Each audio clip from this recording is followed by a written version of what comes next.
Give a very warm welcome to Barbara Hobart, everybody. Oh my God, I'm so glad. Oh my God, I'm so glad to be here.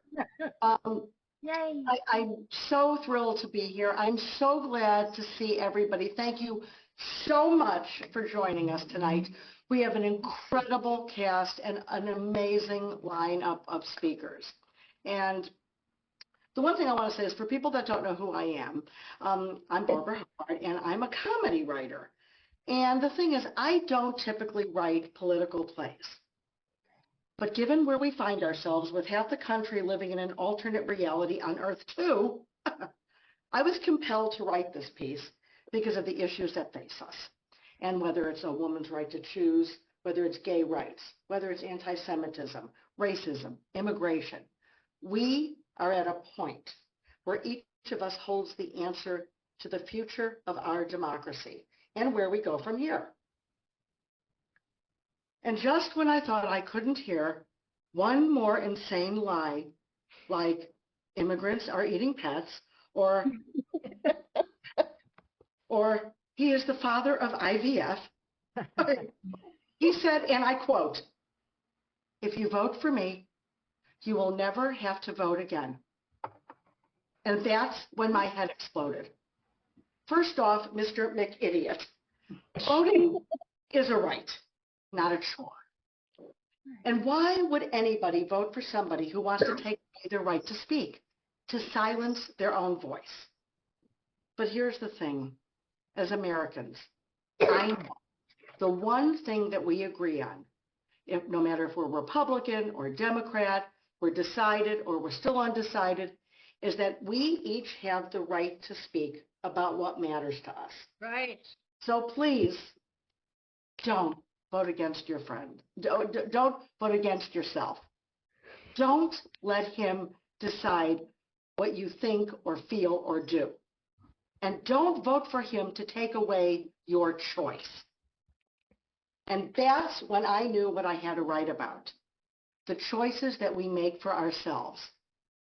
So we're going to head over to the alternate universe I created where I set the play in God's waiting room, where in this world, on Earth too, there are consequences for one's actions. So let's see what choices he makes for himself.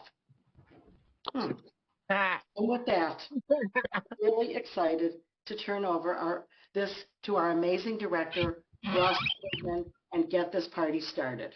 Thank you so much for joining with us.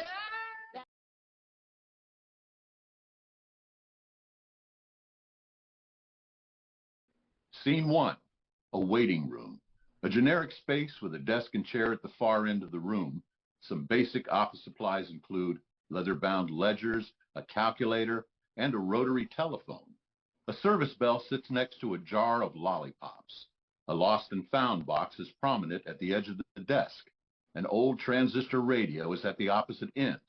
A garbage can is next to the side of the desk. There are 2 metal chairs on either side of the small table with old magazines, Teen, National Geographic, and a Sears catalog. There are 3 doors, the main entrance, another door marked private, situated behind the desk, and the 3rd door is at the opposite end marked with the number 215. The overhead fluorescent lights flicker and hum. Trump enters and looks around suspiciously. The flickering lights and annoying hum stop. Trump's wearing a wrinkled blue suit. His white shirt has sweat stains and a smear of mustard. His red necktie is loosened, collar. He looks as though he's found the right room, though he's not entirely sure. Holding an ice pack on his head, he takes in his surroundings.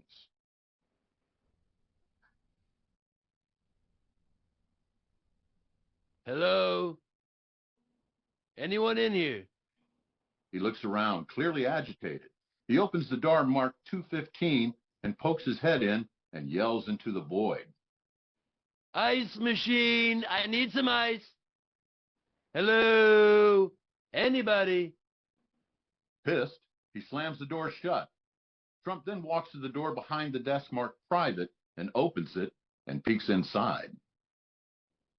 Someone said I could find ice in here? He waits. There's no response. He slams the door shut. The main door opens. Franklin enters, wearing jogging pants, a t-shirt, and a sweatshirt. He's carrying a gym duffel bag. Trump slams the private door shut. Jesus, finally. Can you get me some ice? Trump removes the ice bag from his head, revealing a bruise on his forehead, and hands the ice pack to Franklin. I'm sorry. Do I look like I work here?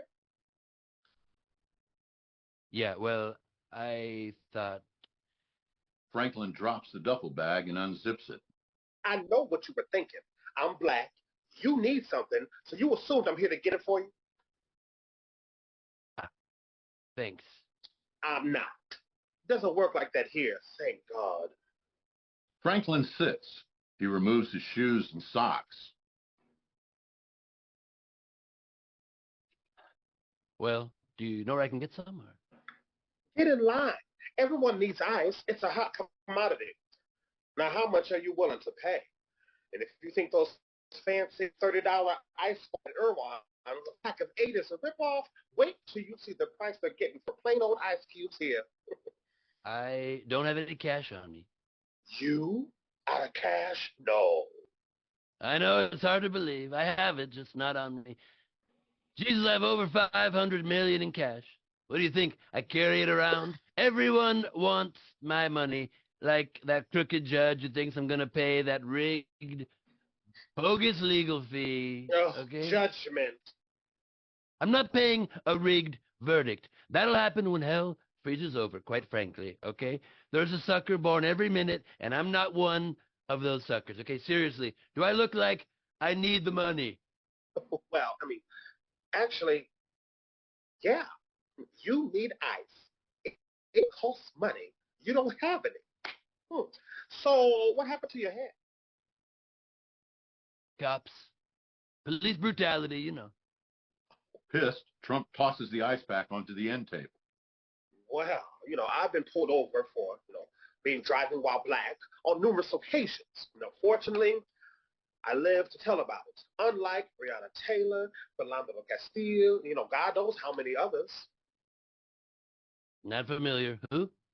Philando Castile, black man, 32, Minnesota, pulled over at a traffic stop just outside of St. Paul, shot 7 times point-blank range in front of his girlfriend and her daughter. Didn't see it. I'm guessing it wasn't covered on that alternative facts news channel. So, what'd they do to you? Pushed me into the squad car. Hard. Why were you in a cop car? That's what I'd love to know. I was on my way here and was told my private driver was unavailable, and they sent a cop car. You think that's funny? Well, I mean, I guess they took your suggestion. What suggestion is that? You told them. Sweatshirt. You told them not to be too careful. I never said that. Yes, you did. July 28th, 2017, 1:09 p.m. Hey, don't be too nice to these criminals. Like when you put somebody in the car and they're protecting their head, the way you put their hand over their head so they don't hit it. They just killed somebody. I say take away the hands, okay? You were at one of my rallies, huh? Because we love the blacks. Look at me. If I was at one of your rallies, you'd have seen me. It was on television. Dude, everything in the universe is recorded. You can't deny shit. Now, you'd be surprised. But I'm not a criminal, okay? Now, that's what Nixon said. But seriously, what'd you expect? People listen to you. Well, of course they do. Especially your people, okay? If I can say so, there were many thousands, tens of millions of black people at my rallies. I'm the most popular president, okay? Ex-president and convicted felon. So, they smacked you good. That's a hell of a boo-boo on your head. Yeah, it hurts. I'm the most popular president. I beat Abe in all the polls. If you compare popularity So there's no comparison. If you did, I'd win. I'd come out on top very easily, very easily. People try to compare us, but I win every time. I'm the most popular by a long shot. Look, do you know where I can get some ice? I don't want a concussion, and if something happens to me, it's going to be very, very bad for people. Lots of people, heads are going to roll, and it's not going to be mine. Do you get my drift? Yeah. Try the service bell. Someone should be here. I mean, they're probably on a break. Trump walks over to the desk and hits the service bell. We hear a loud suction cup sound, followed by a blood-curdling scream. Trump's back. Franklin howls. You knew that was going to happen, didn't you? Oh, come on. Don't get your panties in a wad. It's probably nothing. Franklin removes his T-shirt. He's now being tested. Mm. Whoa, whoa. What the hell are you doing? I have a gig in 20 minutes. My dressing room was flooded, so they put me in here. I was told it would be private. What, pray tell, are you doing in here? Cops aren't supposed to arrest a president. It's unconstitutional. Ex-president!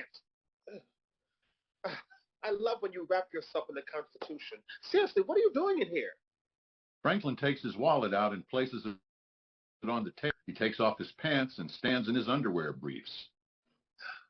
Appealing. Oh, why, thank you. Not you. I'm appealing my case. Put your pants back on. What the hell are you doing? Oh, relax, honey. You are not my type. Franklin reaches into his duffel and pulls out a pair of black fishnet hose. He smiles and winks at Trump. Oh, come on, lighten up. I'm not hitting on you. Just having some fun, that's all. Franklin puts on the fishnet stockings. You're not my type either. I prefer legendary golfers like Arnold Palmer. Great one downstairs. A really, really great club. Downstairs, they would say, who the hell are you anyway? Franklin D. Merriweather. But my drag name is Eileen Nova. What's yours? Excuse me? I don't have a drag queen name, okay? What the hell is going on here? Oh, stop. Everyone has one. And a porn star name. Stormy weather. What? Didn't you play the porn star name game when you had sleepovers? I didn't have sleepovers, okay? Well, now that's the problem. You didn't have any fun growing up with that Nazi father of yours. Come on, let's get you one. What month were you born? I'm not playing this game. Oh, okay? Hush. Don't be such a sourpuss. What month were you born? You know I can Google it. June. Okay, June. So June babies are always a dame. A what? A dame. Depending on the month, you could be a madam, a miss, a lady. Queens need a title. Everyone knows that. Excuse me, what are you talking about? It's simple. It works like this. The first letter in your first and last name corresponds to a month and a title. The only reason I remember June is for dame is because my ex was born in June. Fucker. But, okay, so the first initial of your first name for Donald, or Donna, as we call you behind your back. And hey, don't blame me for that. Randy Rainbow started it. Anyway, D stands for... Ooh, I couldn't make this up if I tried. Okay, the first letter of your last name is T, which is always in huge letters on everything. Do you know how many hundreds of thousands of selfies are posted of people giving you the finger while posing in front of Trump Tower? There's an entire Facebook group. I told you I was popular, especially with your people. Oh, okay? So you said. All right, now back to you. I probably underestimated. I bet there are millions of posts giving you the finger. But forgive me, I've never been good with numbers. But then again, neither are you. I mean, we're practically soul sisters. So wait, where was I? Okay, T. T's corresponds with... Oh my God. What? What are the odds? This is too perfect. Are you ready? Sit. Trump doesn't sit. Fine. Be a spoil sport. Your drag name is, drum roll please, Dame Hedda de Class.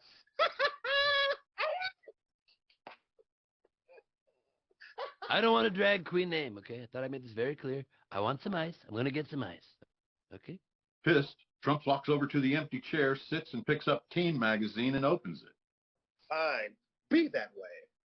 Franklin turns his back on Trump as if he were a scorned lover. Franklin reaches into the duffel and pulls out a padded bra that he puts on and adjusts.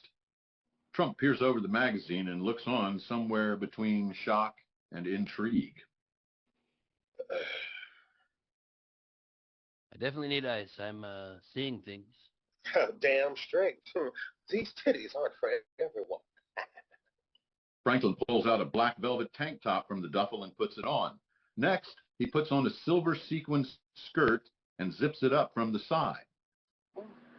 With talk to the arm gesture, Frank saunters over to the door 215, opens it, and looks at himself in the mirror, contemplating his outfit. I don't know. Looks good. I mean, except there's a loose thread hanging in the back. Franklin can't see it. He shimmers over to Trump for help. Can you pull it? And please, don't let me unravel. God knows I don't want to embarrass myself at the event. Trump tries to pull off the thread, but it's stuck, so he leans in and bites it off. Oh, well done. Thanks.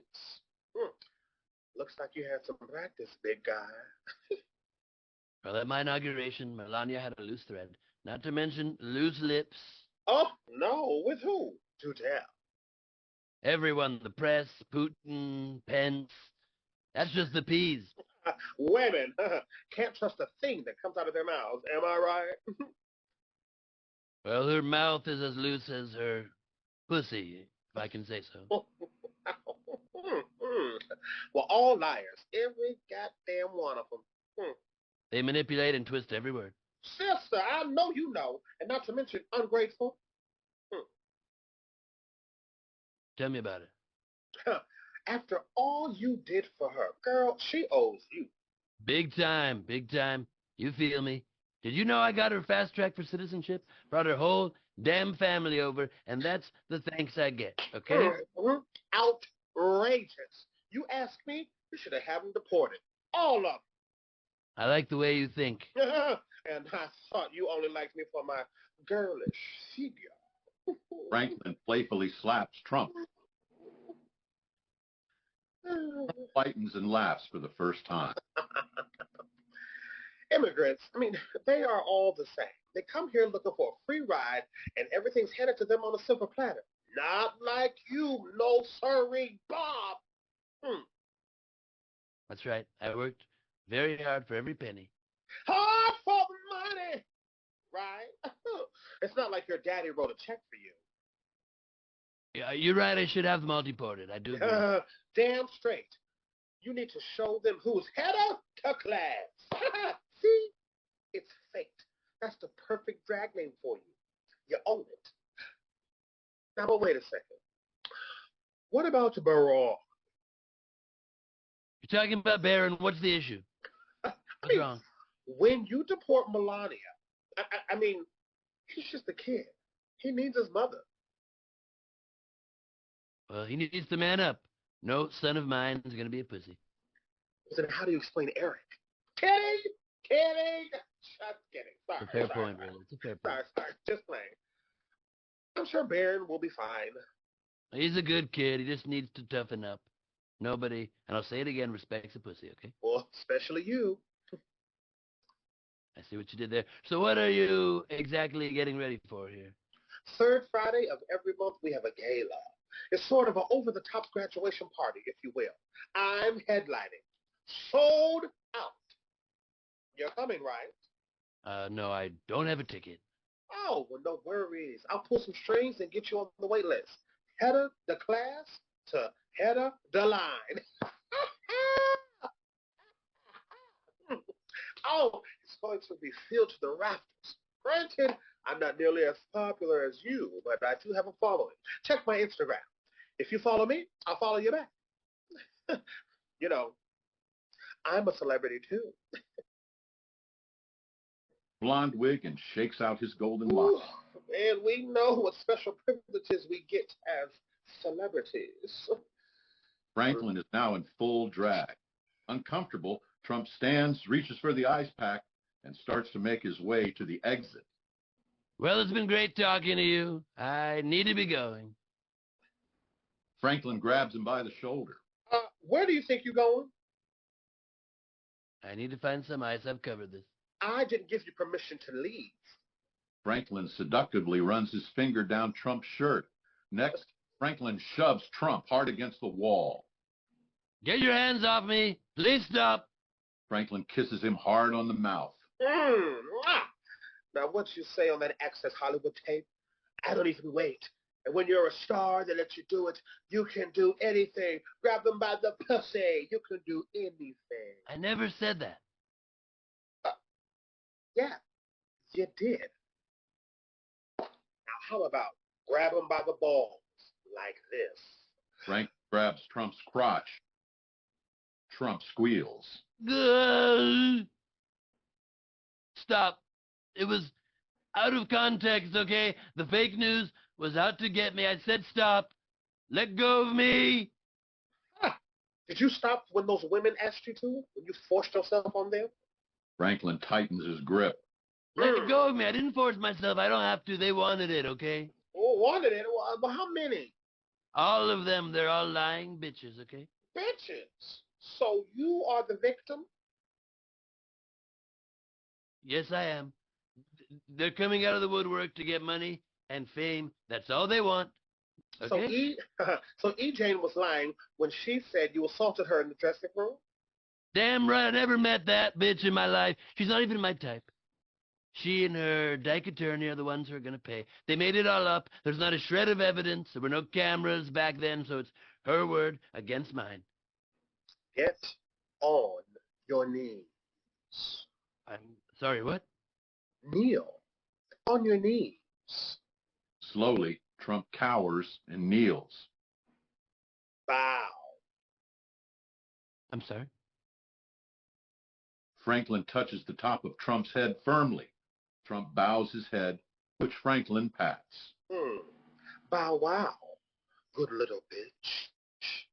Franklin grabs his black feather bow and swirls it around his neck, grabs his duffel, and leaves his shoes. There's evidence. The universe records everything.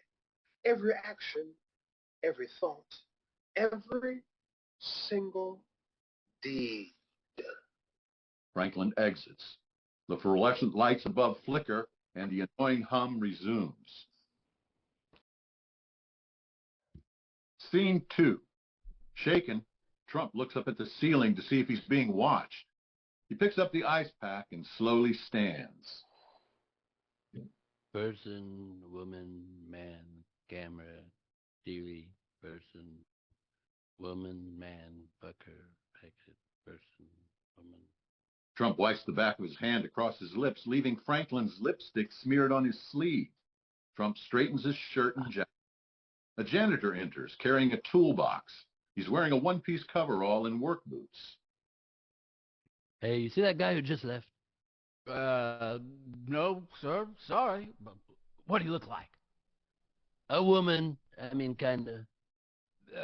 Didn't see anyone. Something wrong? I want him arrested. I want him locked up right now. Why? What happened? What'd he do? He, it's not important. I'll get my people to deal with him, okay? You okay? Can I get you anything? I'm fine.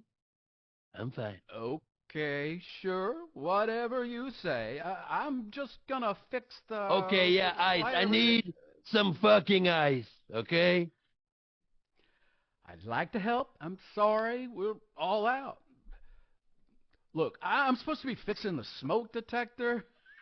The last interview got a little bit heated, shall we say, and blew the fuse. But hey, let me see what I can find for you. I'll do my best. Hey, thanks, man. You do that, I'll remember you. Trump gives him a thumbs up and a fist pump. The janitor exits. Trump picks up the ice pack and notices Franklin's wallet on the table. He picks up the wallet and looks inside. He removes several large bills. He looks at the lost and found box. He opts to put the bills into his jacket pocket. Trump places Franklin's empty wallet into his back pocket. After a beat, he sits and notices the teen magazine, which he picks up and scans with interest. Anne enters. She's wearing a simple gray linen dress, white shirt, white ankle socks, and a pair of worn brown leather shoes. She holds a tin can. The fluorescent lights stop flickering. The annoying hum stops. Trump looks up from the magazine. Well, hello, young lady. Hello. Are you lost too? No, I'm collecting donations For what? to help kids in need. What do they need? Well, many things: food, medicine, shelter, clean air and water. We need to make sure they have a safe tomorrow. I've donated millions to charities, especially to kids' charities, hundreds of millions. Some say Well, trillions. that's very generous. Would you like to make a contribution? She extends the tin can. Trump takes out Frank's wallet, opens it, and shows her it's empty. I'd love to, but I don't have any cash. Thank you anyway. Have a good day. She turns to leave. Wait, do you happen to know where I can get some ice? Some janitor guy said he'd get some, but I don't have any faith in him. And I really need to refill this. No, we have very little water. It's a precious resource. We need to conserve. I'm sorry, I can't give it to you. There's plenty of water. What are you talking about? It's everywhere. Oh, ice is really expensive for many reasons. For one, the Earth is changing. No, it's not. It's a hoax. It is. It's heating up. The polar caps are melting. Oh, Christ, don't tell me you bought into those bullshit liberal talking points. Antarctica is melting at a rate of like 150 billion tons a year. Greenland, almost 270 billion tons every year, adding to the sea level rise. See? The sea is rising. That means there's lots more water, okay? But if that's the case, it's great because it basically means beachfront property. Never heard anybody. No, that's the exact opposite. The ice sheets store about 2/3 of all of the fresh water on Earth, and we are losing ice. Global warming is a hoax. I just explained that. Ice storm rolls from Texas to Tennessee. I'm in Los Angeles and it's freezing. Global warming is a total and very expensive. It isn't. hoax. Scientists have proven that it's true. That's what the liberal media wants you to believe, but it's a lie, a big lie. Fake news, junk science. Believe me, I know more than they do. I'm one of the best experts on that. In the 1920s, people talked about global cooling. They thought the Earth was cooling. Now it's global warming. And actually, we've had time for the weather. It wasn't working out, so they changed it to extreme weather. They have all different names. It's to confuse you. But what if you're wrong? What if you're destroying tomorrow for your kids and your grandchildren? I'm never wrong. Well, everyone is wrong sometimes. Not me. Look, you want proof? Here's proof. Yeah. Look at winter. The quote, these are my real words, the quote, brutal and extended cold blast could shatter all records. Whatever happened to global warming, huh? Nope. I'm not a believer in that science mumbo jumbo. Okay? I believe there's weather. Those fake scientists are wrong. When you get older, you'll see I'm right. That's what I tell my granddaughter, Arabella. You remind me of her. What's your name?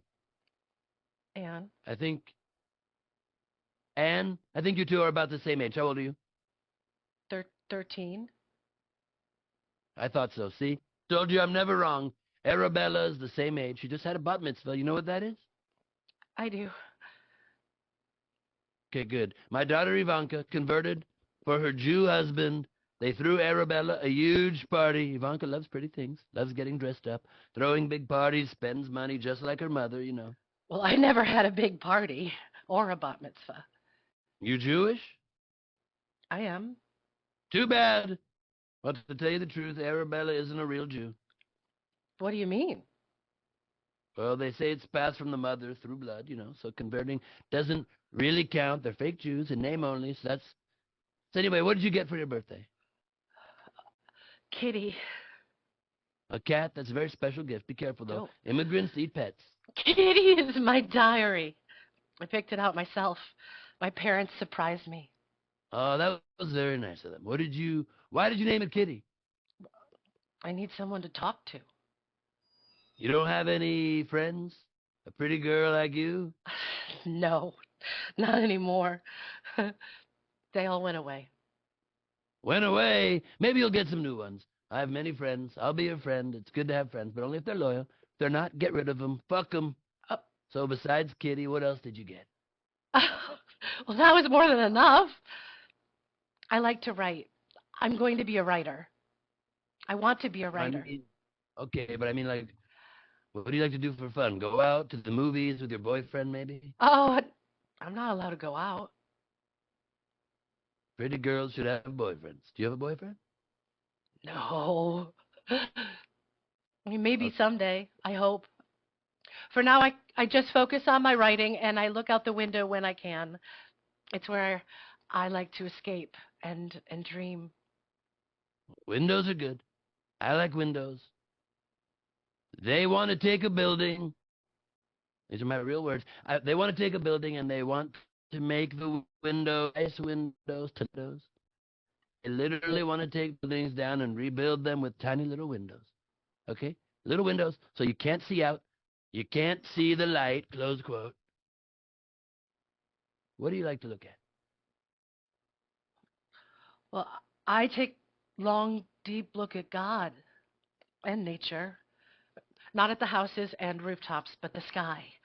As long as you can look fearlessly at the sky, you will find happiness once more. I've looked fearlessly at the sky. Looked right at the sun during an eclipse. Everyone said I needed those special glasses, but it's not true. I didn't. What? What happened? Nothing. I proved all of them wrong, as usual. Looked right at the sun. That's the secret of my success. Do whatever the hell you want. Defy everyone. What about God? He's okay. No, I meant, do you believe in God? Me? Hell yeah, I'm the biggest believer. No one is a bigger fan than I am. In God we trust. So what do you like to write? Oh, everything. My dreams. Sometimes I can't say what I think, so I write it down because no one understands me. It helps to put down my fears as well as my hopes. It's a desperate time to speak the truth. Tell me about it. I'm the most outspoken, the most misunderstood, and the most silenced. No one has ever been more silenced than me. They try to shut me up with gag orders, but it doesn't work. And that's when you double down, turn the screws tighter. They keep speaking the truth. You got to keep speaking the truth, rather. Don't be afraid, and never let anyone take away your voice. They'll try, but they can't. It's impossible. No, I wish I could, but it is impossible to speak freely. Everyone is afraid, especially my parents. I know they feel helpless. I know they feel helpless, which is, listen, I know that my parents feel helpless, which is this worst kind of fear, not being able to protect their children. Yet we all try and act hopeful, and we pray for another day. I hope one day to be a journalist, so people will know the truth. You don't want to be one of them. Why not? Because I know words, actual quote, I know words. I have the best words. Trust me. Journalists twist everything. They're scumbags. Why do you say that? They lie. They're the lowest scum of the earth. No offense, but the media is run by Jews. They control everything. They're the true enemies of the people. Are those the best words you can find? I mean, it's just a figure of speech. The Jews are not enemies. My parents, our relatives, friends, we are not the ones in control. Okay, don't get your panties in a bunch. Not everyone in the media is bad. There are a few good ones who speak the truth. Hannity, my good buddy Tucker, Alex Jones, all great Americans. Are they Jewish? No. So when you say Jews control everything, that's not the truth. What you're saying doesn't make sense. Why would we turn against ourselves with lies about ourselves that make us the most hated people on earth? Hey, don't take everything so literally. You're too young to be so cynical. No one hates you. They do. They hate us. Anti-Semitism is cropped up in circles where it once would have been unthinkable, literally. People we thought that were our friends turned their backs. I mean, all began with words from the media, from you. Words that demonize Jews have turned us into hateful deeds. Hey, not everyone hates the Jews. I love Jews. No one loves them more than I do. Oh, even the fake ones? Look, it'll be fine. This is adult stuff. You shouldn't have to worry your pretty little head. You're young. You have your whole life ahead of you. Yeah, I would like to think so, but I don't know what the future or tomorrow holds for myself or the world. I hope I will live a long life. But I wonder how much longer we can survive like this. It's difficult to dream of a future when faced with this grim reality. You need to lighten up. Yeah. Like I said, you're too young to be so negative, okay? I agree. No child should have to live like this. No one any age should. Here's the truth. There are good and bad times where people like us are misunderstood. People like us? Yeah, I've been in tough situations no one thought I would ever get out of. Not in a million years, and look, I'm still here, stronger and more powerful than ever. You'll have great stories to tell when you grow up. I do not believe we are alike. And I don't know if I will ever understand what we did to make people hate us so. If I do live to become a journalist, I will set the record straight so that it will never happen to anyone else. Well, there are always two sides. People believe what they want to believe, and I can make them believe anything. But like what? Making people feel like they're on top, that they're in control, that's all people want, to feel powerful. And that's what I give them. How? Easy. People see themselves as victims. Some people are victims. They've been brutally attacked and victimized, even killed. Well, then it's their fault. How is it their fault? They didn't pick the right side. Look, people are tired of scraping and clawing their way to the middle. When they finally get there, they're afraid they'll lose what they have, and because people are greedy, they'll always want more. Oh, some people might be greedy, but not all. Nope, it's human nature. Want to know the secret? People are stupid. Especially my followers. Give someone a nibble and soon they'll be eating out of your hand. When people think you believe in them, it gives them hope, and that's when they start to rethink what they've always believed in, and then they begin to question themselves. So Very effective. you're saying hope breeds doubt? 100%, of course, obviously, yeah. And that's the beauty. It's easy to get people to rethink their beliefs. And that's when you have, look, that's when you double down. Once people get a taste of power, they'll do anything to hold on to it. Anything at all. And they'll fight like hell to keep it. Then when given a choice, people choose a side. The winning side, my side, because everyone wants to win. Fight, fight, fight. Well, I wish we could fight back. I wish I could stand up to them. But they come for us in the night, go house to house. I see them from my window when it's dark, long lines of innocent people with crying children. They're ordered about by handfuls of men who bully and beat them until they drop. No one is spared.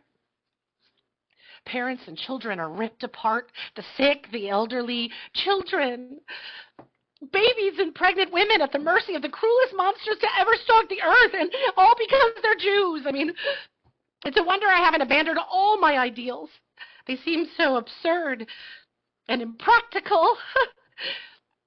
Yet I cling to them because I still believe In what? that in spite of everything, people are truly good at heart. Well, that's true. There are good people. Very fine people on both sides. Oh, no, no. There are no very fine Nazis. She turns to leave. I will be a writer.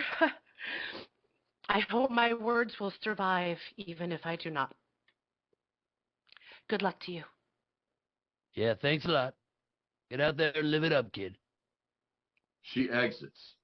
The lights flicker, and the annoying hum begins. Then a blackout. In darkness, we hear a steel door shut, followed by a lock. The lights flicker on, and the hum resumes. Trump looks down where Anne stood and notices her pair of brown shoes.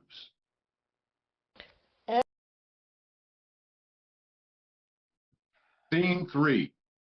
The fluorescent lights stop flickering as Rudy G enters, carrying a large, very heavy black trash bag.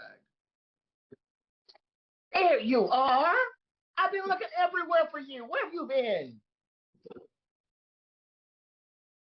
Here, right here, Rudy, waiting for some stupid janitor to bring me ice. Can you get some? I'm tired of waiting. Hell no. I'm through being your gopher. But if I did, it would cost you big time. Done.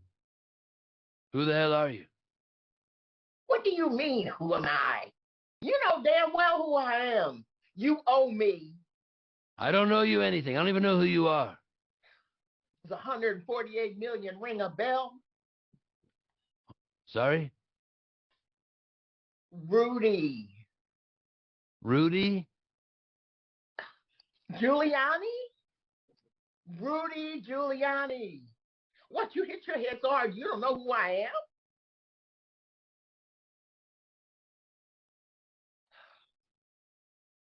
You don't look like the Rudy I know. What? Personally, I didn't hit my head. I'm the victim of police brutality.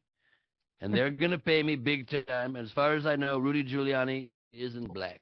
No disrespect, okay? Excuse me? I am sick of your bullshit games. When it came time for a pardon, after all I did for you, nada. I busted my ass for you and your lies. Claiming you know Ricky ain't gonna fly. Trump goes to the door marked 215, opens, revealing the full-length mirror. Rudy stares at himself. I don't owe you anything. What the fuck? Is this some sort of trick mirror? This isn't who I am. Wait a second. Here, I'll prove it. Here's my license. Rudy takes out his wallet from his pants pocket, removes his driver's license, and hands it to Trump. Ruby Freeman. Rudy grabs it back and looks at it. He continues to stare at himself in the mirror. I was wondering why people were calling me racist names. Well, we do live in America. Ruby? This is insane. This is not who I am. I don't know any Ruby except for... Wait a minute. Except for who? That woman we accused of the election in Georgia? We? Yes, we. The election worker and her daughter, Ruby Freeman and Shea Moss. I didn't accuse them. You did. I did it for you, on your behalf. Well, that's not what the court found. They found you liable. 148 million, you said? Was that the amount? Plus all the legal fees you stiffed me on, not to mention what you owe me in blood, sweat, and tears. Yeah, I remember your sweat, pitiful, hair dye dripping down your cheeks. So how do you explain your new look? And personally, I don't think it's a good one. I can't. Except this feels a lot like the bullshit alternate universe you created, and I can't get out. I'm stuck. How long you been like this? I don't know. After the trial, someone shouted, "One day you'll know what it's like to walk in her shoes." Who said that? No idea. It was a voice I heard. It felt distant at first, but at the same time, it felt like it was right inside my head, loud, penetrating. It resonated to my very core. And then right after the trial, everywhere I went, shop owners would follow me around as I entered their stores. I got pulled over while driving for no reason. And then, no matter where I went, people shouted death threats at me and said that I tried to rig the election. Ruby stares at himself in the mirror. You see who I am, right? You know it's me, Rudy, right? I see you for who you are. You embarrass me, okay? I embarrassed you? When? Too many times to count. The Four Seasons press conference, the dildo shop, the hair dye incident was the kicker, okay? I was out there peddling your truth. Or should I say your lies? Lies? The ones about Ruby and her daughter tampering with the ballots. I'm getting accused of rigging the election that we tried to pin on them.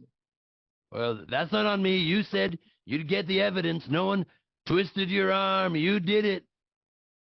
There was no evidence. And whose fault is that? You said you'd get it, and you didn't. Because it doesn't exist. There is no evidence. You believe that? It's not just me. Everyone told you it was a clean election and you lost. Meadows, Bill Barr, Pence, everyone in Homeland Security, the goddamn Justice Department. Ivanka and Jared started packing for Miami, for fuck's sake. List of losers you just read, first of all. Secondly, let me just boil this down. Are you saying I lost? Do you believe I lost? I've always believed in you, but you lost. Everyone knows that except you. Not true. The people who matter the most believe it, and that's what counts. My followers believe I won, and that's what matters. Okay? You can't prove it. You can't prove it. That was your job. Your one fucking job, and you blew it. Thankfully, my followers believe me, and they're willing to do anything. They've proven it. Now, if you want to go sit on the losing side, so be it. But don't come crawling back to me to save you from yourself. You said you would prove I won, and you didn't. So who's the real loser here? You. Excuse me. Did you just call me a loser? Rudy, Yes, I mean, no, I was saying I was loyal to you. More loyal than anyone. I didn't flip on you like Jenna or Michael or Hope Hicks. Hope hurt. That one I didn't expect. Shame. She's got a great ass. I was saying, go ahead. I lost everything. My house, my reputation, my job. I filed for bankruptcy. I'm getting death threats. And with all, I stayed loyal to you. None of them did. I did. I stayed loyal. Thanks. Okay? Thanks. That's all you got? Thanks, okay? Look, Rudy, we go back a long way. You were always one of my favorites, but what can I say? Things change. People change. You changed. Not me. I didn't change. That's what makes me who I am. I'm as transparent as they get. You chose to believe in me. You wanted your day in the spotlight again, to be recognized, to be seen. I gave that to you tenfold, right? You did. I did that because I thought you were a true friend. I am the truest. We go back decades. We had some fun times over the years. We did. But now you come begging to me for help. to get you out of your mess. I'm tired of cleaning up other people's messes. Your mess, get the hell out of my sight. What? You heard me. You're a pathetic loser. Who the hell do you think you're coming here to accuse me of owing you? Huh? You created your fate. Silence. They stare at one another. After a beat, You're right. I was out of line asking you for help. And And I'm sorry. Really, I didn't mean to bother you with my troubles. Hey, there's no other co-conspirator I'd rather be tied to. Not funny. Oh, okay. Look, why don't we put all of this behind us and reclaim your destiny? You won. I just need to prove it. that's what I like to hear. Now give me some time to think about your apology. Of course. Take as much time as you need. Shall I wait outside, boss? No, you go take a walk. And while you're at it, get me some ice. I'm tired of waiting on that stupid janitor. You think you can handle that? Of course. Yes, Donald. Not a problem. I'll be right back. And a Diet Coke. I'm on it, boss. Thank you. Thank you. Rudy bows his head in deference and exits. The fluorescent lights flicker. The annoying hum resumes. Trump notices Rudy's shoes.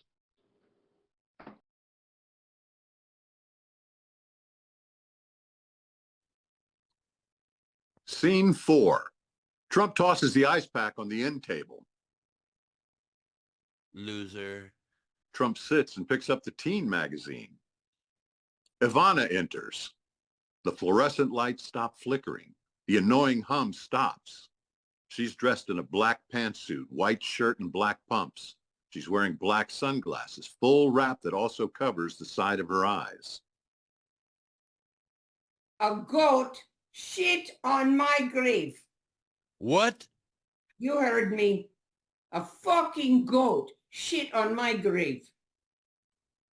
Really, Donald, you bury me on your golf course and don't have the decency to take care of it? The weeds are overgrown, and I am not going to be pissed on anymore. I had enough of that with you. Okay. Ivana, what's going on here? You have a nice spot right by the first hole. Prime real estate, okay? Burying the mother of your children on your golf course for tax credits is low, even by your standards. Only you would think of designating a golf course for cemetery use. Again, prime location, okay? What are you complaining about? You're right next to the first tee. So that means Vithi number 2 will be buried on the second hole and malaria will be planted on the third? It's Melania, and you know that, okay? Whatever. You have no shame. Never did. I'm sick of being humiliated by you. It never ends. But it will now. Hold on. How is I thought you were Dead only in your heart. Isn't that what you told me when we split? Well, apparently you got your wish. Now it is so. You should know, however, the cause of my death seems suspicious to many. Okay, look, I don't know what kind of joke is being played on me, okay? Are you? How the hell is that you are always the victim? How is this about you? Okay, it's because a lot of witch hunts, all right? I put you on the best spot. You want me to dig you up? I can dig you up, okay? I can dig you up. Put you where? Next to the snack shop? Is that what you want? Would that be more dignified from the look of things, okay? It looks like you've been eating there regularly. You should talk. How many cheeseburgers have you choked down? How about your mugshot in Georgia? You put down your weight at 215? Ha! More like how many pounds you've gained. Okay, that's low. I weigh 215 pounds. Everyone's talking about it. Everyone knows. Where? On Mars? Your weight is going up like the number of your convictions. You can't like me, Donald. I have your number. All of them. Christ.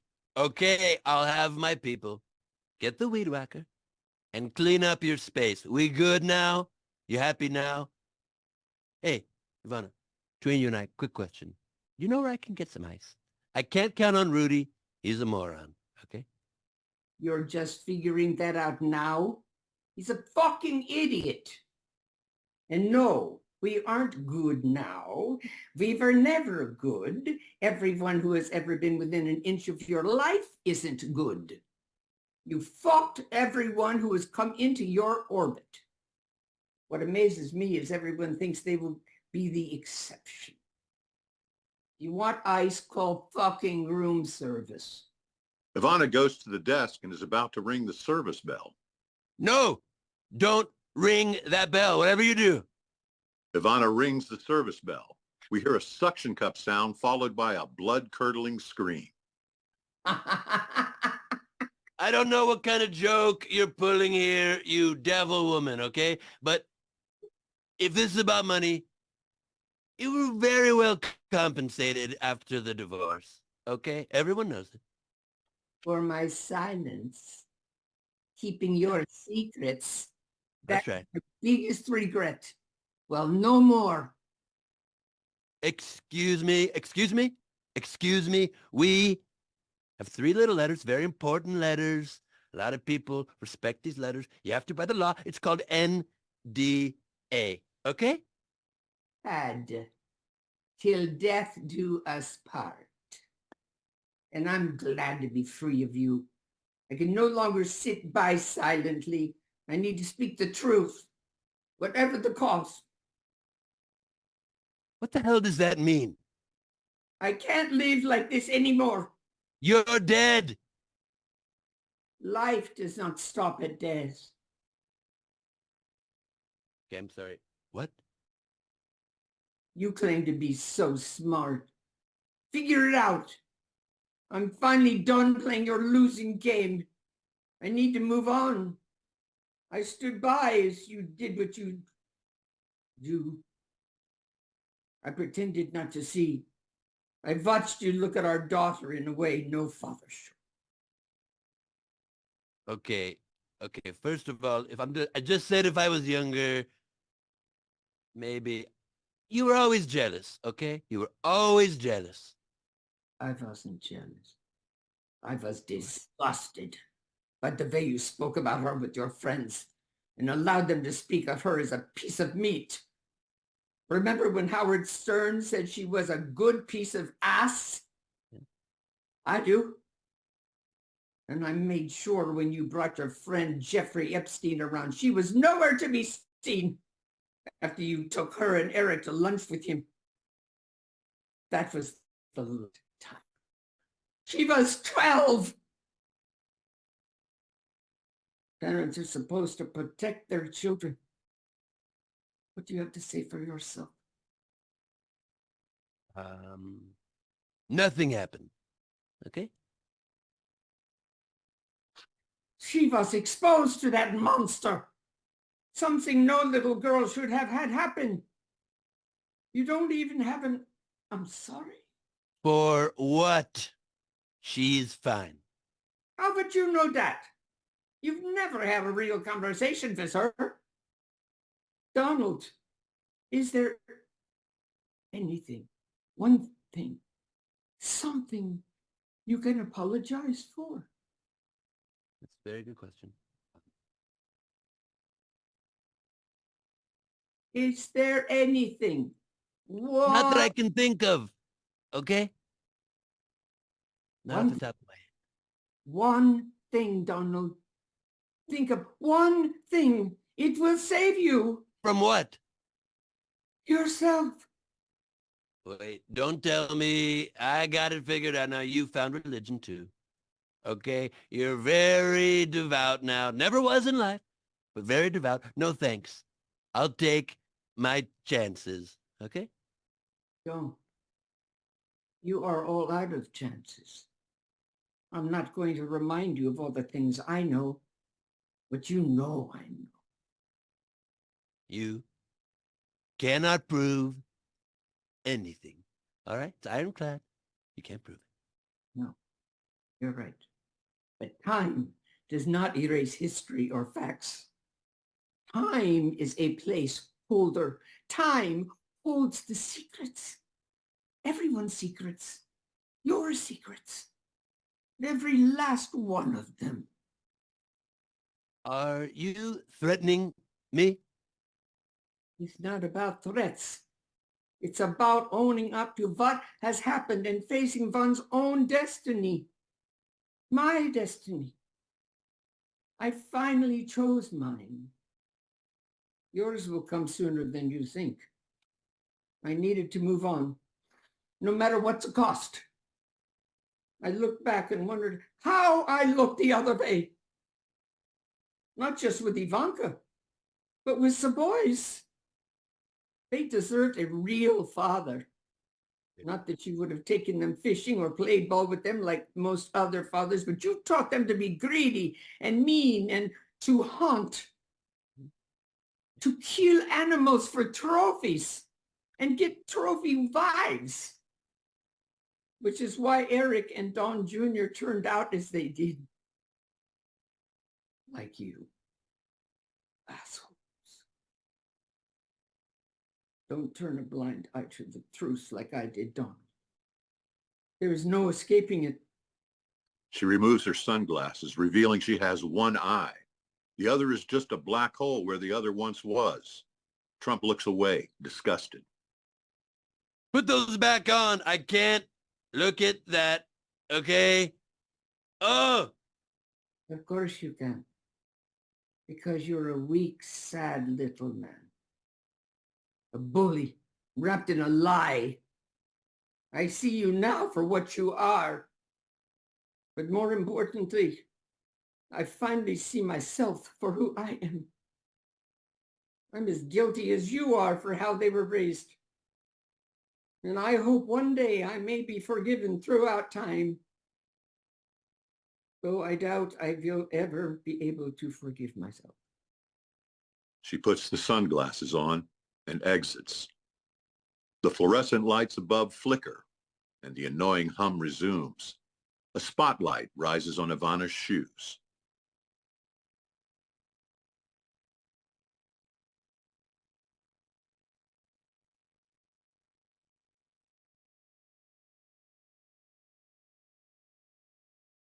Scene 5. Trump paces. He walks around trying to clear his head. Person, woman, man, camera, TV. Person, woman, man, motherfucker, woman, bitches. Pissed, Okay. he sits and picks up the teen magazine. He flips through several pages, then hurls it across the room. He looks at his watch and taps his foot on the floor. The fluorescent lights stop flickering as God enters. She's dressed in a pair of black pants, a floral top, and a work apron. She's carrying a toilet plunger and a large leather-bound ledger. Mercy on me. I would have been here sooner, but there was a flood on the second floor. Nothing epic like that Noah situation, but I tell you, it caused a whole lot of problems. Frank's dressing room needs new carpet, but fortunately we caught it before it leaked down to the pickleball courts. I tell you, if I don't take care of things, they don't get done. She opens the door marked private and places the plunger inside, removes her apron, and shuts the door. She sits at the desk, giving Trump her full attention. So, what do you need? Ice. That you do. Ask, and you shall receive. She stands, opens the door behind her desk marked private, and steps inside. We hear the sound of an ice machine dispensing ice. She emerges with a 16-ounce cup of ice, which she hands to Trump. Let there be ice. Here you go. Thanks. She sits and observes the following. Trump takes the ice pack from the end table and opens the lid. He fumbles as he pours the ice cubes into the pack, and several spill out onto the floor. He doesn't bother to pick them up. He tightens the lid and places the ice pack on his forehead. I'm all ears. How can I help you? I'm here to speak with the person in charge. You have my full attention. I mean the person who runs things. That would be me. I have received this notice from the Society of Universal Theorists. Who do I speak to? I'm here for my hearing. I'm appealing my case. Trump reaches inside his jacket pocket and hands her an envelope. God opens it and peruses the letter. Denied. I know that. It says right there I was denied admission. No one denies me. That's why I'm appealing. I haven't had my official hearing. God removes a rubber stamp and an ink blotter from the desk drawer. She stamps the letter, places it back into its envelope, and returns it to Trump. It's official now. Excuse me? When did I have this hearing? When you entered this room, it has just concluded. Who's in charge here? I don't have time for this shit, okay? I'm in charge, and that is true. You don't have a lot of time left. You failed the test. I didn't fail anything. I never fail. What test? You were given tens of thousands of chances to move ahead. When? During your lifetime, you were presented with opportunities to do the right thing, to redeem yourself. I haven't done anything. True. I really wanted you to succeed, make the right choices, do better, be better, yet you still couldn't find an ounce of empathy for anyone. Name 3. First 2 don't count. Well, for example, you could have put Frank's wallet inside this lost and found bin. Instead, you pocketed the money.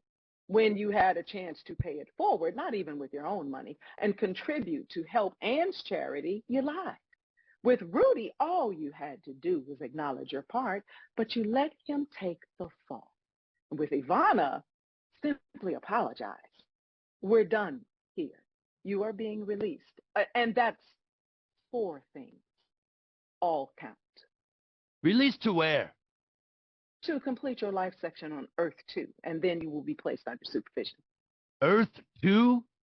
Well, we needed a name for what was happening over there when you tried to create an alternate universe with alternative facts. The name practically coined itself. Okay, I get it. This is a huge joke. Like candid camera. I bet Roger Stone set this whole thing up. He's quite a joker. I get it. Roger, you got me. Good one. Where's Bannon? He in on this? Mr. Stone had nothing to do with this. He's currently facing his own challenges.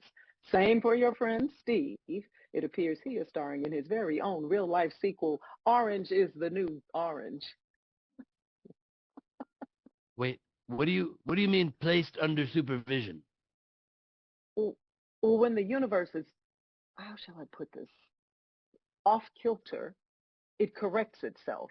It needs to step in, so to speak. It? The universe. It is a vast machine. Its age is still unsolved after billions of years. I love that challenge. Challenge? The universe sets out challenges. People solve them. You heard about Kelsea Johnson and Nakia Jackson, who solved the 2,000-year-old Pythagorean theorem. No. 2 young Black girls from St. Mary's Academy proved it. They came up with an ingenious geometric construction, and together with the law of sines and a convergent infinite sequence, proved the theorem. It probably wasn't covered on Fox, huh? Thrilling. What does this have to do with me? You, as one who likes to be this universe, your role's been reevaluated. You're being set back, like having to repeat 2nd grade.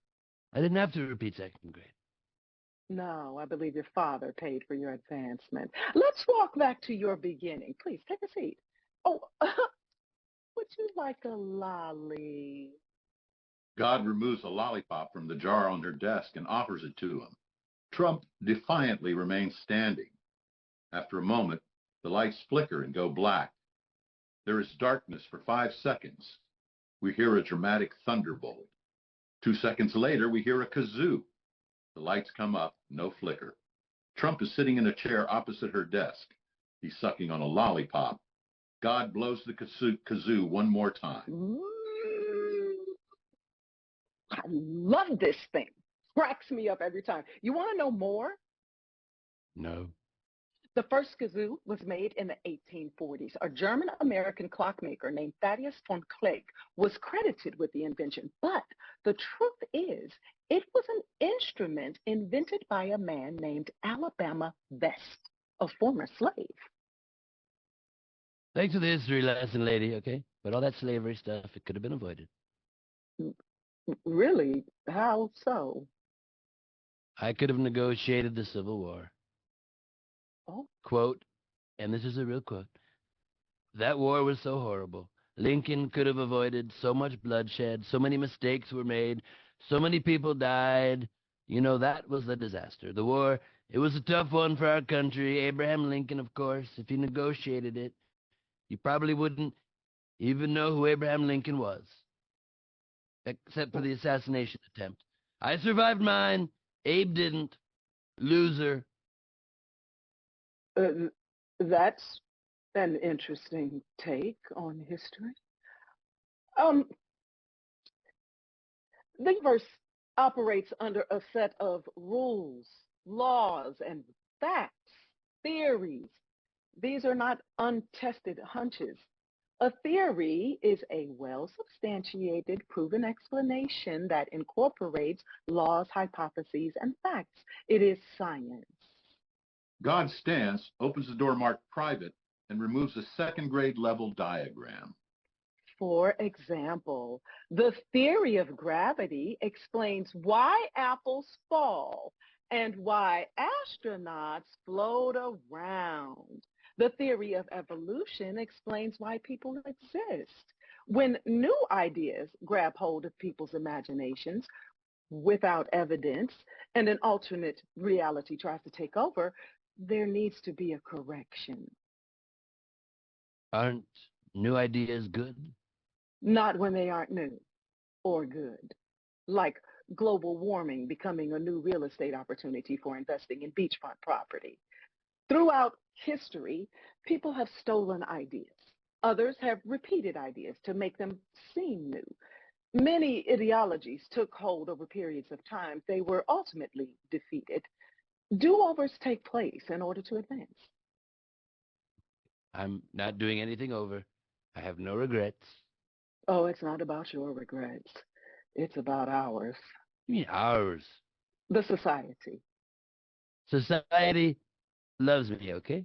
The Society of Universal Theorists. Who the fuck are they? A collective of individuals who have contributed significantly to the development of society and ultimately the universe. No one has made more contributions than I have. I've made great contributions to society.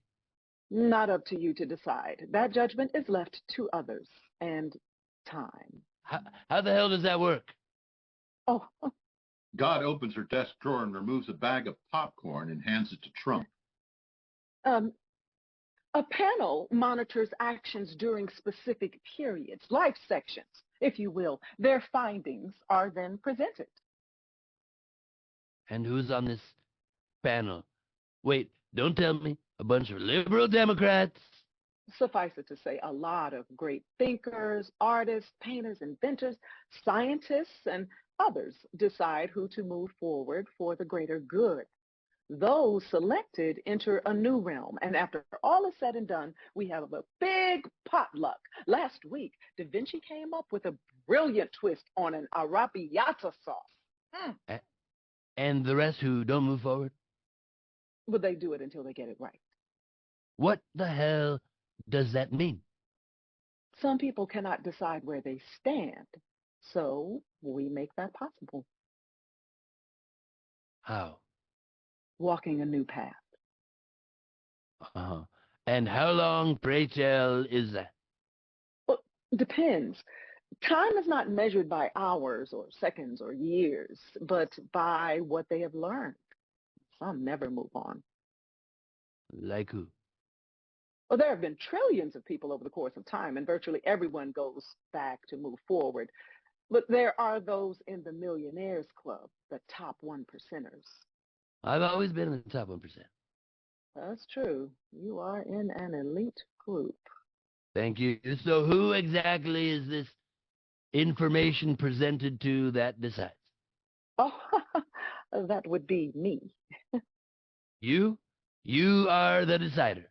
Yes. Ha! I thought that was W. Didn't he like to call himself the decider? That he did on several occasions. It was funny until, well, it wasn't. So W is moving on? Guess anyone can pass. He needs more education, if you will. Like your friend Rudy. You see, the universe meets people where they are at.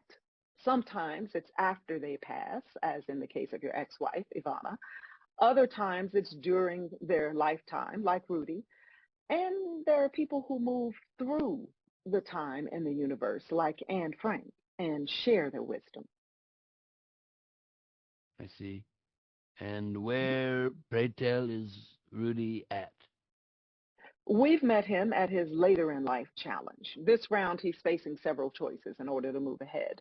As I mentioned earlier, he's walking this time in Ruby's shoes, experiencing firsthand what it feels like to be on the receiving end of his actions.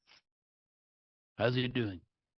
Well, not as well as I'd hoped. It doesn't look promising, but I've been surprised before. Don't hold your breath. I didn't think the moron would find any ice either, okay? Let me get this straight. You are the ultimate decider. In the flesh. Well, in a way you can understand. I don't understand. I thought you'd be... Taller? You don't understand, and I get it. We've never spoken before. I've never, not once, heard you call out my name, not even in a foxhole prayer. The janitor enters. He's carrying his toolbox and a small cup of ice. Oh, excuse me. I didn't mean to interrupt. I can come back. No worries, Max. Come on in. I was just going to fix the smoke detector, and I found this cup of ice from Mr. Trump. Where did you find it? It's from my own reserve. I figured he needed it more than I did. That's very kind of you. Thanks, buddy. Knew you'd come through. I gave Mr. Trump what he needs. Keep yours. Don't mind us. Thanks, boss. The janitor walks to the door marked 215 and removes a stepladder. He begins work removing a smoke detector as he listens to their conversation. So, boss, you're claiming to be God. Prove it. I don't have to prove my existence. It's your job to prove you are worthy of yours. Sorry, lady, but I'm not buying any of this, okay? No need to apologize, though it would have helped if you were able to do so with your ex. Yeah, that'll happen when hell freezes over, okay? Oh, I love that people still believe in hell and heaven. Oh, the expressions. There's going to be hell to pay. You like using catastrophic threats, like, if I'm convicted, hell is going to rain down death and destruction the likes this country has never seen. You never seen. I'm impressed. Death and destruction. My followers are very powerful. Apparently, 6 people died January 6th. I never killed anyone, okay? Your followers did. No one made them. Well, you did prod them on, no? They're a passionate bunch, what can I say? They don't want to be lied to. They're defending me. Even though it's a lie. They don't know that. The Wonder janitor what your passionate supporters will do when they find the truth and hide to them. They're willing to die for me, so no issue. Killing in your name is no justification.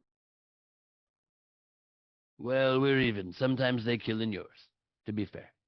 Trump shoots the empty bag of popcorn towards the garbage can. He misses. That doesn't make us even. It does in my book. So if there's no heaven or hell, what is there? What you make, what you create, it's all in your hands, not mine. You just said you're the decider. And by the way, I don't know why people keep talking about my hands. They're not tiny. Life is a series of challenges. What you do with them and where you end up is your choice. Oh, please, it sounds like one of those feminist, vegan, lesbian, Democrat, immigrant-loving, bleeding heart liberal bumper stickers they put on the back of a Prius, okay? No thanks. I believe you left out a few groups you disdain, which is odd, as I recall. Your grandfather and two of your wives were immigrants. Any more questions before you're on your way?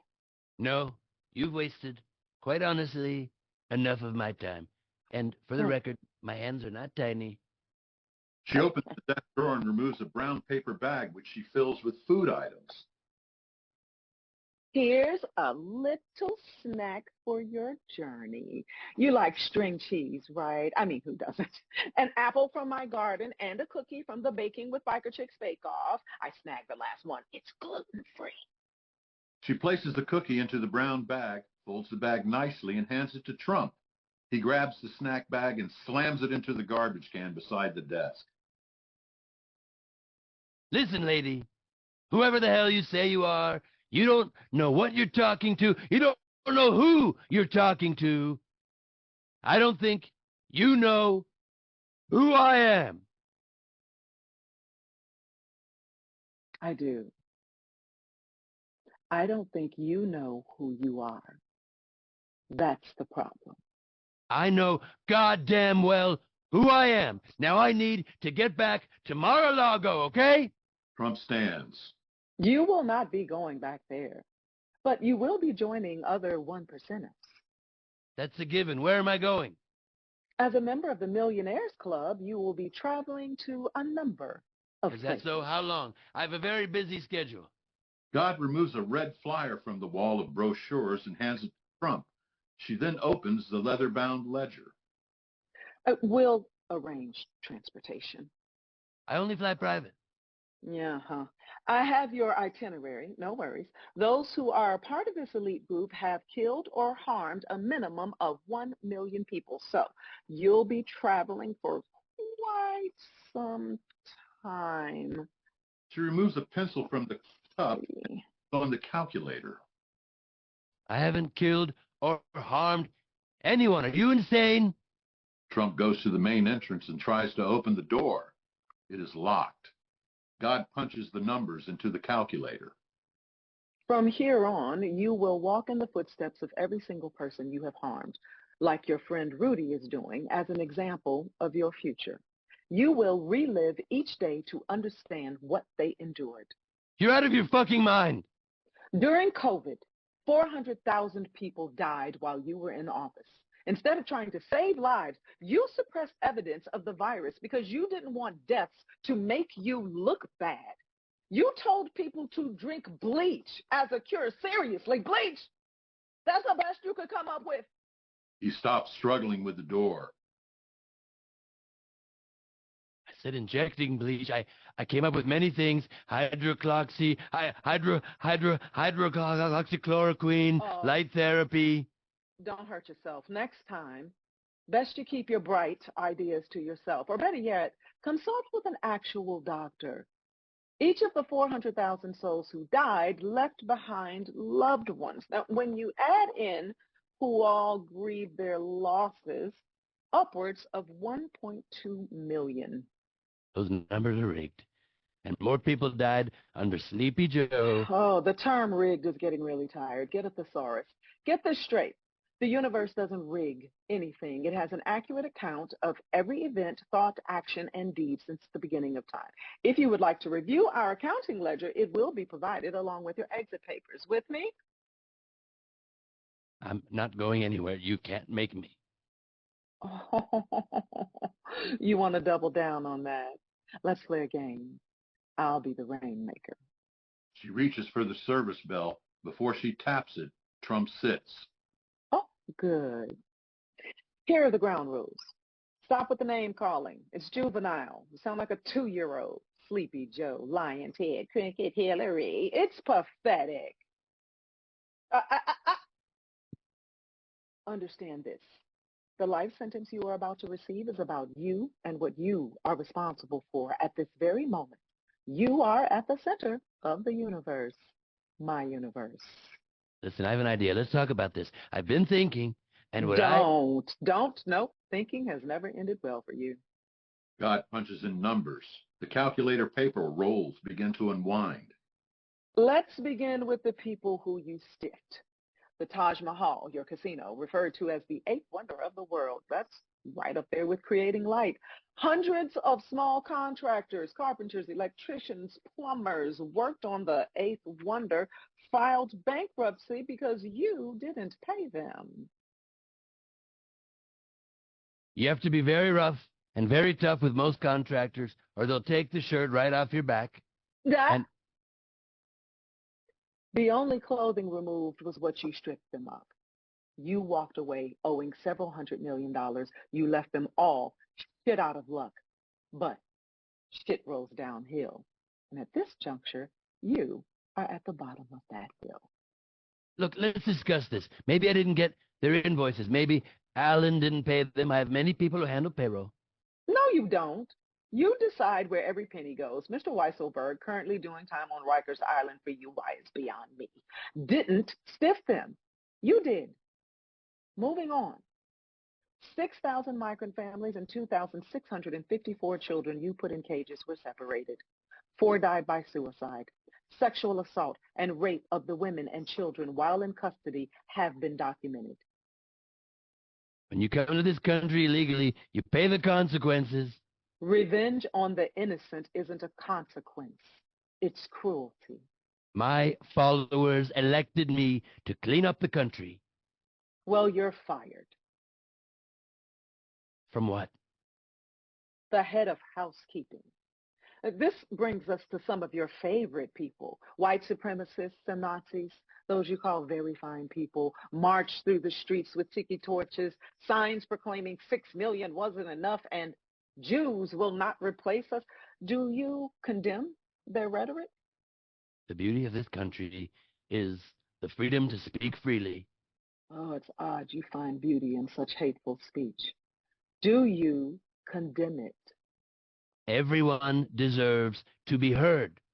Yeah, I will take that as a no. Next, what about women? What about them? Do they have the freedom to say what happens with their bodies?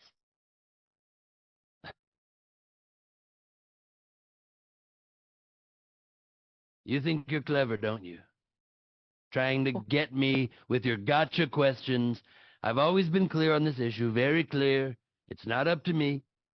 In 1999, you gave an interview. God turns on the transistor radio. We hear Trump's voice from his Meet the Press interview. I'm very pro-choice. I hate the concept of abortion. I hate it. I hate everything it stands for. I cringe when I listen to the people debating the subject, but you still, I believe in choice.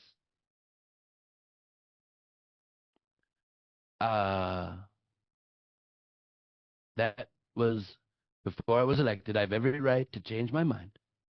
So you now have rights over women. It's not up to me. Who is it up to? The people. Now the states are deciding.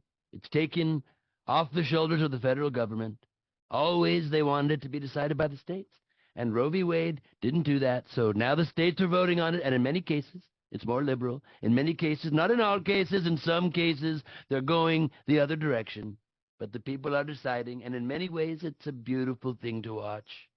More beauty. Yep. Yeah, I see. So the people are deciding. Aren't women people? Shouldn't they be deciding themselves? Don't have laws governing bodies. Why should women? What is this, a witch hunt? Hardly. I'm just asking you to state your opinion on a woman's right to choose what she can do with her own body. Whatever she wants. There, I said, are you happy now? Are you going to tell that to your followers and supporters? I just told you. It's out of my hands because the Supreme Court has decided. Exactly. The court decided, not women. And your hands played a huge role. My hands are not tiny. Oh, let's discuss another group of people for whom you showed no compassion. People like Serge Kowalewski. Who? Serge, the reporter with muscular dystrophy you imitated in front of crowds mocking his disability, flailing your arms, jerking your head wildly and stuttering as you humiliate him. It's interesting you are so sensitive about your hands. Shameful. More reprehensible behavior. More reprehensible, however, the thousands of people who laughed and cheered you on as you made fun of him, your followers. I do not have thousands of followers. I have millions. And they should have snuffed you out like a candle in the wind. And then the final blow, when you could go any lower, you did. You attacked the very people who died for your freedom to speak. Who? Fallen service members who gave their lives for this country, the country you and your followers claim to love, yet are hell-bent on destroying, disparaged the brave soldiers and called them losers and suckers. We watched as you spat on the name of Gold Star soldier Humayun Khan and attacked his parents, grieving the death of their son. You have the audacity to attack John McCain, a war hero who spent 5 years in a prison being tortured by the Viet Cong. You said, God turns on the radio. He wasn't a war hero. I like people who weren't captured. Okay, well, maybe I got caught up in the heat of the moment, but my followers still stood by me. Astonishingly, they did. And it was at that moment the universe saw the shift, and I needed to step in. You're going to find out what it feels like to be captured and how well you'll hold up. See if your followers still stand by you. They will. The janitor comes down the ladder. He puts his tools into his toolbox and opens the door marked 215. Yeah, we've been here before and seen the course of history. There has never been anyone like me. Bullies rear their ugly heads, some more famous than others. Rabid cult leaders like Manson or Mussolini, and of course, your idol, Hitler. The janitor re-enters, dressed now in street clothes, wearing a Trump t-shirt and a pair of jeans. All cowards, like you. Never had the guts to personally kill anyone. They had their followers do their dirty work.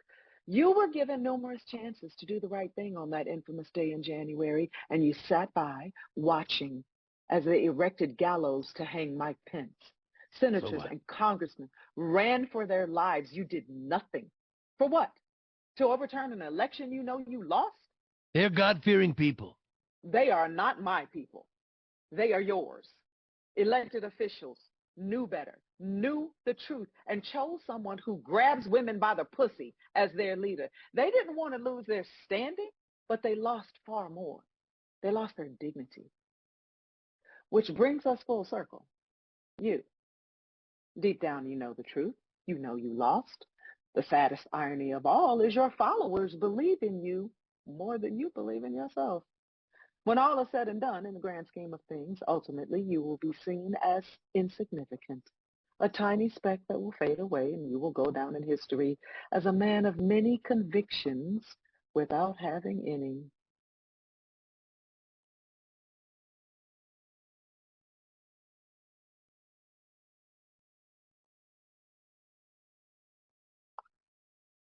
Nice speech.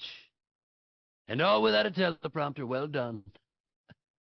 Well, if I'm so flawed, and you don't like who I am, change me. You fix it. That's your fucking job. What is it your loser followers say? We're made in God's image, so fix yourself. You want to talk about truth? The truth is people think you can help them, and that's the biggest lie of all. You're the fraud. I'm made in no one's image. I've made my own. God tears the long calculator tape and folds it into a manageable size and hands it to Trump. You are being remanded to the custody of the universe, where you will serve just over 3,197 lifetimes. She points to the shoes left by Franklin, Rudy, Ann, and Ivana. Each person leaves a footprint. You will stand in each of their shoes. Immigrants, captured veterans, Holocaust victims, abused women, and the disabled. Each step you take may bring you closer to being a human being. You will be hearing from my people. I'm sure they will be quite vocal as they each set out on their personal journeys and relive the lives of those they harmed. They will always stand by me. Trump looks at the janitor, who continues to listen. Maybe. But you do have one final option to move forward and undo your sentence and theirs.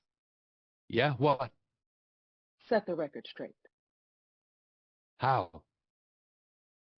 Admit you lost. Hell no. Tell the truth. Fix the damage. Change their fate. And? You will not have to relive every single day of those you harmed. One truth or 3,197 lives relived. You're going to save me? No, you're going to save yourself. That's your best offer? The truth will set me free. Well, no one is their worst moment, especially the ones you duped. You said they're willing to do anything for you, even die for you. Are you willing to save them from their fate? God stands and opens the desk drawer. She tosses him an apple, which he catches. God opens the door marked private. The janitor stares at Trump. Where do you stand?